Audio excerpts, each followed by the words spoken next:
दोस्तों इस एपिसोड को एंड तक देखना, इसमें आगे काफी अच्छी फाइट होने वाली है। तो चलिए एपिसोड को शुरू करते हैं। एपिसोड की स्टार्ट में हमें युन को दिखाया जाता है जो कि पहाड़ से गिरे पत्थरों के नीचे दबा होता है, लेकिन तभी वहां पर उसका घोड़ा आ जाता है जो उसे उन पत्थरों से निकाल कर अपनी पीठ के ऊपर बिठा लेता है और उसे वहां से दूर ले जाने लगता है। जहाँ रास्ते में युन अपने घोड़े का शुक्रिया करते हुए कहता है, तुम्हारा बहुत बहुत शुक्रिया जो तुमने सही टाइम पर आकर मेरी जान बचा ली, वरना तो आज काफी बड़ी मुसीबत हो सकती थी। तब उसका घोड़ा उसे वहां से एक जगह पर ले जाने लगता है, लेकिन थोड़ी दूर आने के बाद युन को तो सामने कोई रास्ता ही नहीं दिखाई देता, बल्कि सामने तो एक पहाड़ था। लेकिन उसका घोड़ा तब भी नहीं रुकता और वो आगे बढ़ते जाता है और सीधा उस पहाड़ को ही तोड़कर उसके अंदर चले जाता है, क्योंकि यहाँ पर पत्थरों से बनी हुई एक दीवार थी जिस दीवार से अंदर जाने के रास्ते को बंद किया गया था ताकि कोई भी जल्दी अंदर ना जा सके। पर युन के घोड़े ने तो उस दीवार को ही तोड़ दिया।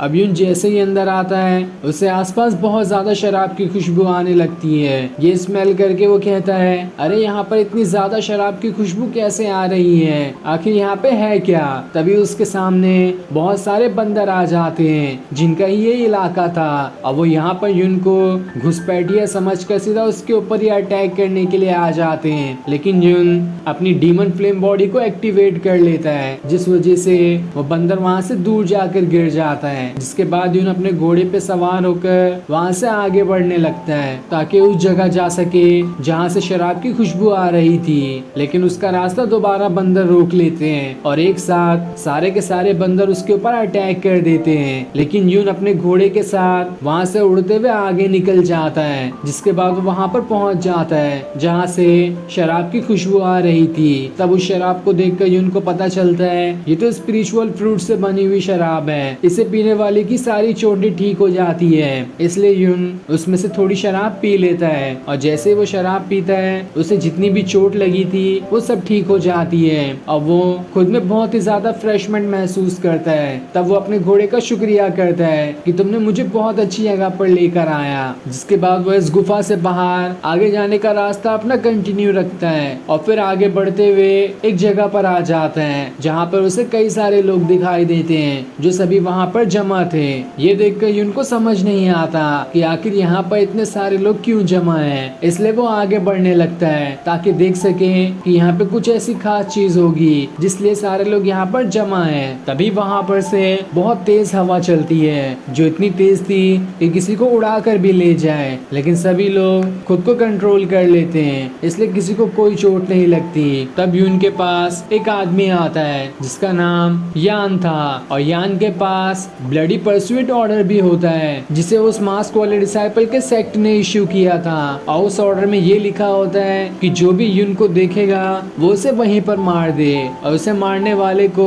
बहुत ज्यादा इनाम दिया जाएगा। तब यान अपने और साथियों को वहाँ पर बुला लेता है ताकि वो सभी मिलकर युन को खत्म कर सके। लेकिन तब युन ये देखकर वहाँ पर अपना फॉर्मेशन बना लेता है और फॉर्मेशन बनाते हुए एक खतरनाक अटैक उसके सारे साथियों पे कर देता है, जिस वजह से उसके सारे साथी वहाँ से दूर जाकर गिरते हैं। और फिर युन भागते हुए यान के ऊपर अटैक करने के लिए आने लगता है, लेकिन वो उसके ऊपर अटैक करता इससे पहले ही यान अपनी पावर की मदद से एक ब्लड हैंड बना लेता है जिसके अंदर वो युन को कैद कर लेता है और युन वहाँ से निकल भी नहीं पा रहा था। तब ये देखकर यान कहता है, तुम्हारे पास पावर्स तो है लेकिन मुझसे ज्यादा नहीं, इसलिए मैंने तुम्हें आसानी से कैद कर लिया। लेकिन युन कमजोर नहीं था, वो जैसे ही अपनी डीमन फ्लेम बॉडी एक्टिवेट करता है उसका हाथ वाला ऑरा वहाँ से गायब भी हो जाता है और फिर युन एकदम आसानी से आजाद हो जाता है। जिसके बाद वो यान के ऊपर अटैक करने के लिए आने लगता है, लेकिन इस बार यान अपनी आइस पावर का इस्तेमाल करता है ताकि वो युन को जमा दे। लेकिन तब युन अपने फायर एलिमेंट का यूज करता है जिस वजह से वो यान के आइस को ब्रेक करते हुए उसे भी वहाँ से दूर फेंक देता है। तब ये देखकर वहाँ पर लॉन्ग भी आ जाता है जो कि पिछले एपिसोड में वो ड्रैगन फ्रूट के पीछे था, लेकिन युन ने उस ड्रैगन फ्रूट को खा लिया था। तब लॉन्ग आते साथ ही अपने मुक्के के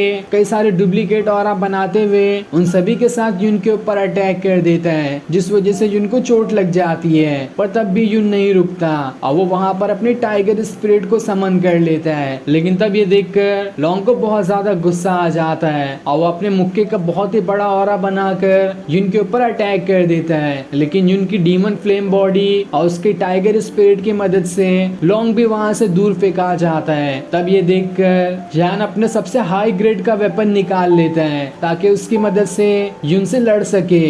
तो वहीं लॉन्ग भी अपने सेट की सबसे हाई ग्रेड वाली वेपन निकाल लेता है जो कि डेविल स्वॉर्ड थी, और वो दोनों पूरे गुस्से के साथ यून से लड़ने के लिए तैयार होते हैं ताकि उसे खत्म कर सके।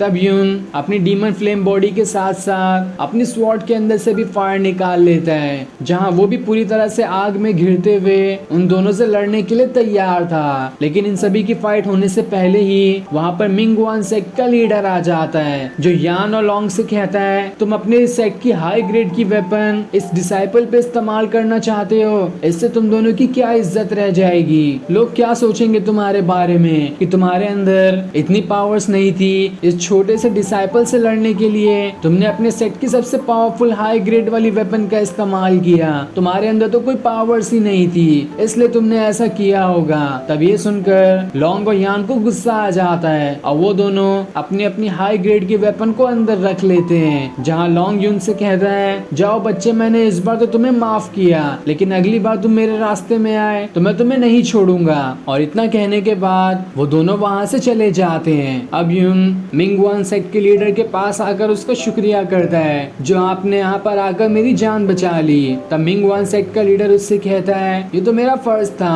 मैं कब से तुम्हें ही ढूंढ रहा था ताकि तुम्हें बचा सकूं, लेकिन खतरा अब भी कम नहीं हुआ है, ये दोनों भी तुम्हारे ऊपर दोबारा अटैक करने आ सकते हैं। साथ ही वो ब्लडी परसूट ऑर्डर इन दोनों के पास ही नहीं बल्कि और लोगों के पास भी है, जिसके पास भी वो ऑर्डर होगा वो जरूर तुम्हें मारने के लिए आएगा। इसलिए मेरी सलाह ये है कि तुम मेरे साथ ही रहो ताकि तुम्हें कोई खतरा महसूस ना हो। तब ये सुनकर यूनुस से कहता है, आपका शुक्रिया, लेकिन मैं अकेले रहना पसंद करता हूँ, मुझे किसी की जरूरत नहीं है। तब मिंग वन सेक्ट का लीडर उसके कान में कहता है, क्या तुम जानते हो यहाँ पे इतने सारे लोग क्यों जमा हैं? क्योंकि यहाँ पर एक मिस्टीरियस ट्रेजर है और उसे लेने ही यहाँ पर बहुत सारे लोग आए हैं। अगर तुम मेरे साथ रहो तो मैं तुम्हें वो ट्रेजर तक भी पहुँचा सकता हूँ। ये सुनकर यून एकदम हैरान हो जाता है और फिर मिंग वन सेक्ट के लीडर के साथ रहने के लिए मान भी जाता है। तभी वहाँ पर एक दूसरे सेट के कुछ लोग आने लगते हैं जो सभी उड़ने वाले व्हाइट टाइगर के ऊपर सवार थे,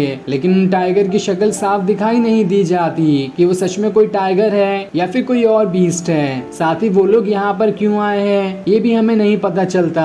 जिसके बाद वो सारे लोग गुस्से में यून की तरफ ही बढ़ने लगते हैं, पर वो आखिर यहाँ पर क्या करेंगे ये हमें अगले एपिसोड में पता चलेगा। और फिर ये सीन दिखाते ही ये एपिसोड यहीं पर एंड हो जाता है। Thanks for watching.